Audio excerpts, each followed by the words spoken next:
ফরিদপুরের মধুখালীতে SPA packaging ফ্যাক্টরির MD Mohammad সোহান মোল্লাকে নিয়ে মিথ্যা অপপ্রচার, কারখানা দখলের চেষ্টা, ভয়ভীতি প্রদর্শন ও হত্যার হুমকির প্রতিবাদে আরপাড়া গ্রামের দুর্দর্শ জামাল মোল্লা, লিয়াকত মোল্লা, আশরাফ মোল্লা ও সরোয়ার মোল্লার বিরুদ্ধে সংবাদ সম্মেলন করেছে এসপিএ প্যাকেজিং ফ্যাক্টরির এমডি সোহান মোল্লা ও তার পরিবার। 18 মে 2024 শনিবার বিকাল 5 ঘটিকায় SPA packaging factory Arpara Madhukhali ফরিদপুরে সংবাদ সম্মেলনটি অনুষ্ঠিত হয়। এ সময় ভুক্তভোগী সোহান মোল্লা ও তার পরিবার যা বলেন। আসসালামু আলাইকুম প্রিয় সাংবাদিক ভাইরা, আমি আপনাদের মাধ্যমে আমার নিজের প্রতি এবং আমার ফ্যামিলির প্রতি যে অবিচার হচ্ছে, এটা দেশ ও দেশের সাধারণ জনগণ, বাংলাদেশ আইন প্রশাসন সবার কাছে পৌঁছায় দিতে চাই। এখানে আমরা যেখানে বর্তমানে উপস্থিত আছি, এটা এসপিএ প্যাকেজিং, একটা শিল্প প্রতিষ্ঠান যেটার ম্যানেজিং ডিরেক্টর হিসাবে আমি দায়িত্ব পালন করে আসতেছি দীর্ঘ 4 বছর ধরে। এই ফ্যাক্টরিটা 2020 সালের ডিসেম্বর মাসের 12 তারিখে মেলাদ দিয়ে উদ্বোধন করা হয়। ফ্যাক্টরিটা আমি যখন স্টার্টিং করি, বিভিন্ন ব্যাংক থেকে, বিভিন্ন এনজিও থেকে, বিভিন্ন সংস্থা থেকে প্রায় অর্ধ কোটি টাকার সমতুল্য টাকা লোন হিসাবে গ্রহণ করে সেই টাকা এখানে ফ্যাক্টরিতে ইনভেস্ট করে আমি এই ব্যবসাটা শুরু করি। এই ব্যবসা শুরু করার পর থেকে এই আমার নিকটবর্তী কিছু সংখ্যক লোভী, দুশ্চরিত্রা, সম্পদ আসক্ত কিছু লোক আমার এই প্রতিষ্ঠানের লোভে পড়ে যায়। এখনও তারা সেই লোভ যাপন করে যাচ্ছে। বিভিন্ন সময় বিভিন্নভাবে আমার এই ফ্যাক্টরিটা আমার কাছ থেকে দখল করে নেওয়ার পায়তারা চালায় আসতেছে।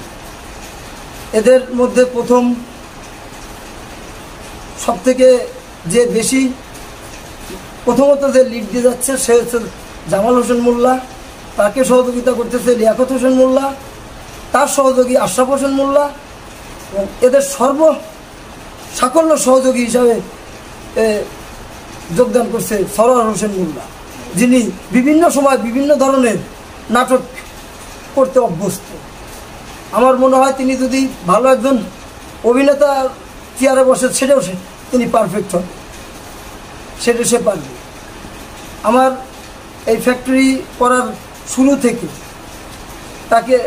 সে আমার মার্কেট থেকে 17 লক্ষ টাকা প্লাস উঠায় নিয়ে যায় আমার অজান্তে। এরপরে আমার ফ্যাক্টরিটা সারা রাত ফ্যাক্টরি নিয়ে পোলাপান নিয়ে ফ্যাক্টরি চালায়ে বাসায় যাওয়ার পরে রাতের অন্ধকারে ফ্যাক্টরি তারা নতুন তালা মারে নিজেদের বলে দাবি করে। সেই ফ্যাক্টরি আমি আমার বৈধ কাগজপাতি সব কিছু যখন বাংলাদেশ প্রশাসন আইন বিভাগের কাছে হস্তান্তর করছি, দেখাইছি, তাদের কাছে হেল্প চাইছি, বা বাংলাদেশের আইনের প্রতি আমার গভীর শ্রদ্ধা জ্ঞাপন করছি।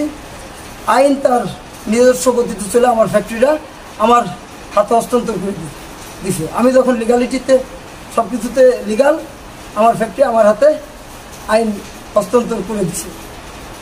এরপর থেকে শুরু হয়েছে এখান থেকে আমারে উচ্ছেদ করে দেওয়ার পায়তারা, এমনকি আমাকে মাইরে ফেলাই দেওয়ার পায়তারাও।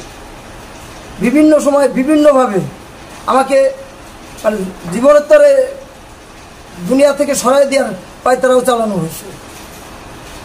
কিন্তু আমি চারিদিকে খেয়াল রাখার কারণে হয়তো আমাকে মাইরে ফেলাই দিতে তারা সক্ষম হয় নাই।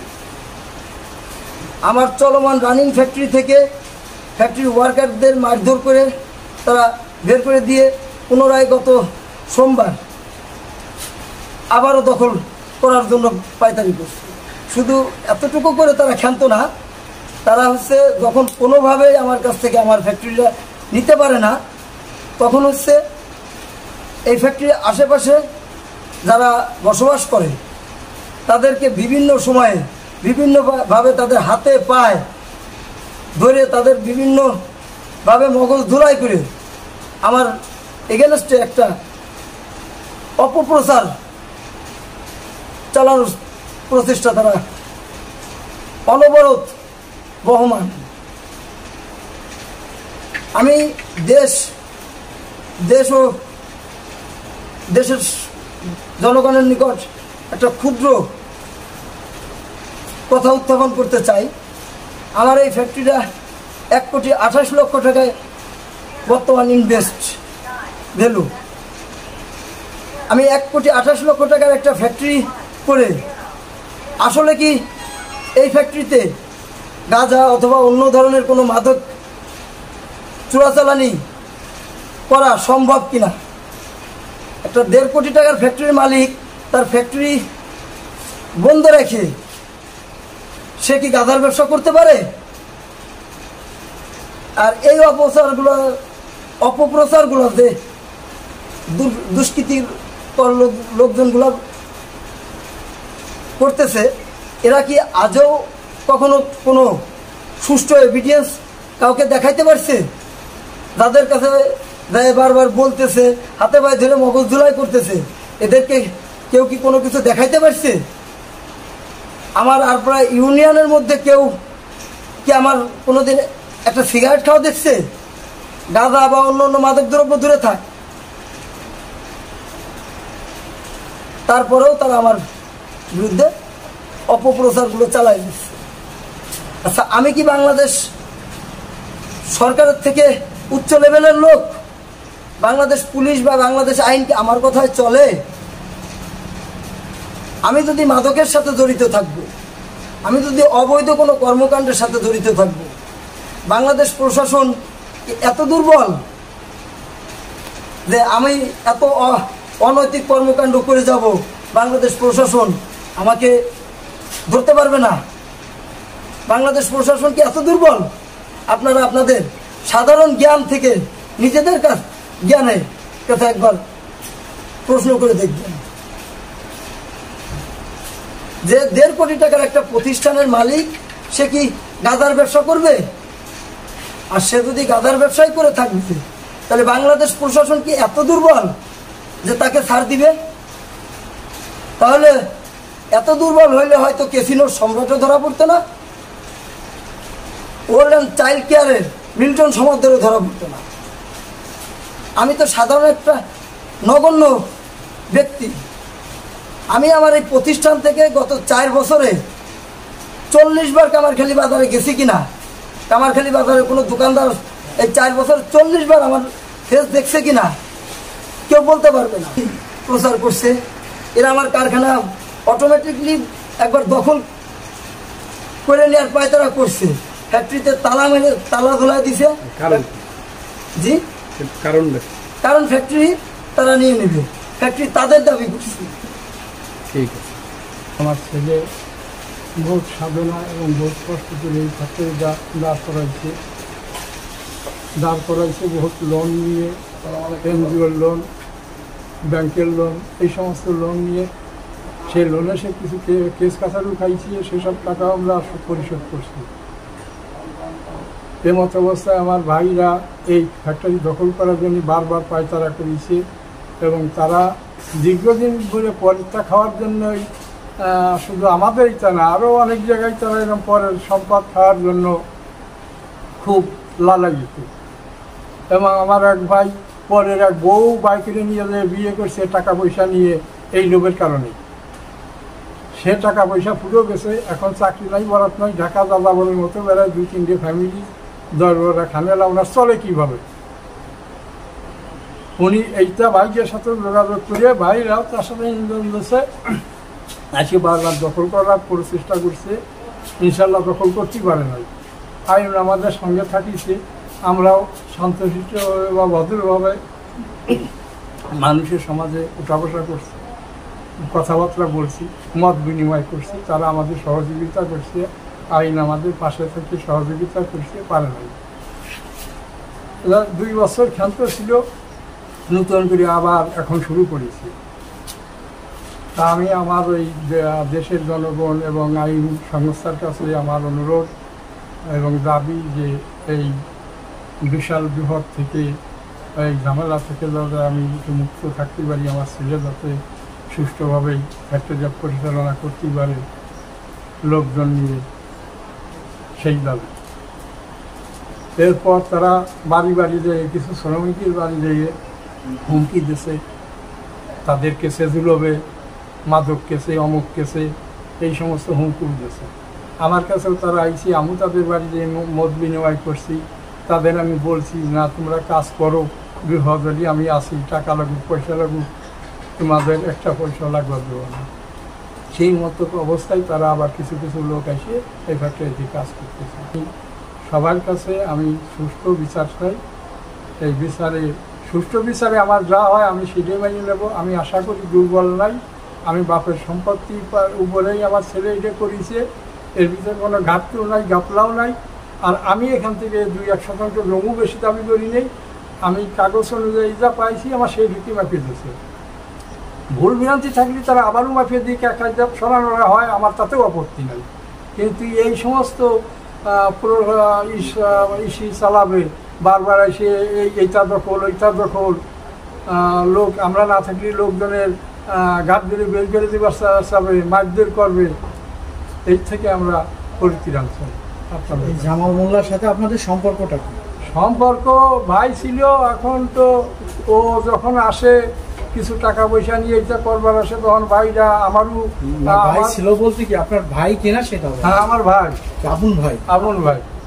এই আপন ভাই আরো কি করছে, এই আপন ভাই আমার ছেলেরে এমন ই করেছে যে আমি নাকি কোন জীবনে কোনো কিছু করতে পারি নেই, যা বাপেরটা পাইছিলাম বেঁচে কিনে খাইছি, এটা করছি সেটা করছি, কইয়া ওরে ভেঙে চুরিয়ে খাইছে কিছুদিন। এবং আমার নিজের হাত দিয়েও টাকা দিয়েছে, প্রতি মাসে 2000 এই ফ্যাক্টরি করার পরে সরকারের দিয়েছে, লিয়াকতের দিয়েছে, আর জামালেরটাও দিয়েছে। যে দিয়া বন্ধ হয়ে গেছে সেই তাদের ক্ষতি হয়ে গেছে। আপনাদের শুরুটা কি এই জামালের সাথে শেয়ারে হয়েছিল কিনা? না, জামালের সাথে আমি নিজে বলেছি যে মনি ফ্যাক্টরির ব্যবসাও শেয়ারে করতে পারো, করোগে, কিন্তু ফ্যাক্টরি কোনো রকম শেয়ারে করলে আমি ওখানে করতে দেবো না, যেহেতু ওটা আমার সম্পত্তি। আর ফ্যাক্টরি যদি শেয়ারে করো, তুমি 10% দাও, সে 10% দিয়ে এক জায়গা কিনে নিয়ে করোগে। জামাল ফ্যাক্টরি করবে, জামালের সে অবস্থান ছিল, তার সেই সময় সে এসে এখানে দাঁড়াইছে, এখন জমি বেঁচে সংসার চালাইছে। এই আপনি যে সম্পত্তিতে এই ফ্যাক্টরিটা প্রতিষ্ঠিত করছেন, এটা কি আপনার বাবার সম্পত্তি? মানে আপনার জামালেরও অংশ আছে কিনা? এই যে বাবার সম্পত্তি সব বাড়ির অংশ আছে। আমি ওই বাড়ির বদলি এইখানে মেম্বার চেয়ারম্যানরা ছিল, ওই বাড়ির অংশ বড় ভাই আছে, বড় ভাই ছাড়িয়ে দেয় নাই, কিন্তু আমি তো এখন ওরা বসবাস করবে, আমি ওইটা ছাড়িয়ে দিই, আমি এই যা তখন এই জমির কোনো মূল্যই নাই।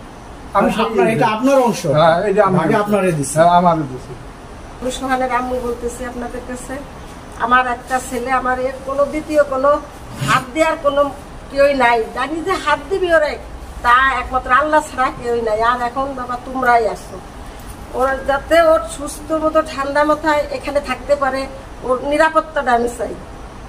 আমার কোনো সময় ওরে নিয়ে আমার মনে শান্তি নাই, অশান্তিতে আমি সবসময় ভোগ করতেছি। আমার মনে যাতে আমার আর কোনো ই নাই, আল্লাহর কাছে সর্বপ্রথম আমার আল্লাহ, তারপরে বাবা তোমরা আমার মনে যাতে সুস্থভাবে স্থির মতো ঠান্ডাভাবে আমার মনি ফ্যাক্টরিটা চালাইতে পারে, এটাই শত্রুর হাতের থেকে যাতে মুক্ত পায়, এই ব্যবস্থাটা বাবা তোমাদের কাছে আমি চাই। ওর শত্রু কিরা কিরা? ওর শত্রু ওর চাচারাই। চাচাদের নাম কি? বাইরের কোনো, ওর বাইরের কোনো শত্রু। চাচাদের নাম কি কি? প্রথমে জামাল, লিয়াকত, আশরুদ। আমি সোহানের ওয়াইফ বলতেছি। আমাদের এইখানে ফ্যাক্টরি হওয়ার পর থেকে আমাদের কোনো নিরাপত্তা নেই। আমার 2টা ছোট ছোট বাচ্চা আছে, তাদেরও কোনো নিরাপত্তা নেই। আমি তাদের নিরাপত্তার জন্য আপনাদের কাছে অনুরোধ জানাচ্ছি, আমি যেন আমার হাজব্যান্ড, শ্বশুর, শাশুড়ি, ছেলে মেয়ে নিয়ে শান্তিতে থাকতে পারি। আমার বাচ্চারা স্কুলে যেতে পারে না, ওদেরকে দেখলে সবাই হুমকি দেয়। আমাদের ছেলে মেয়ে, লিয়াকতের ছেলে, সবাই বলে মেরে ফেলাবে, তোর বাবাকে দেখাই ছেড়ে দেবো, তোদেরকে উধাও করে দেবো।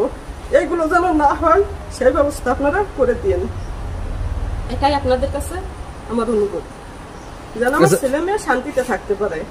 শুকতারা টিভি 24, সকল খবর সবার আগে।